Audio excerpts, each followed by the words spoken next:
hindi siya nagkukwento kasi ayaw din niya na maging lonely ako pag yung mami niya nakikipag-usapan kasi alam niya yun ang weakness ko. Imbis na ako nga nag-iintindi sa kanya, siya nag-iintindi sa akin kasi wala na nga daw yung mami niya. Ganun siya protective sa akin. Pag sinabi niya, hindi pwedeng hindi ka susunod, talagang susunod ka.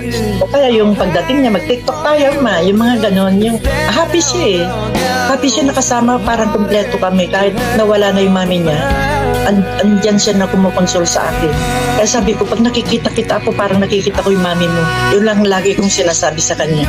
Huwag siyang nakakalimot sa pamilya, lalo na sa Panginoon. Lagi siyang magdasal, yun ang lagi kong sinasabi. Kasi lalo na malayo kami, ilayo ng Diyos may mangyari. Yun nga sinasabi niya sa akin na pag may mangyari, hindi niya makakaya na. Ganon din ako eh. Sila na lang ang dahilan kaya nabubuhay ako para sa kanilang magkapatid. Kaya sabi ko, alagaan mo sarili mo para sa akin.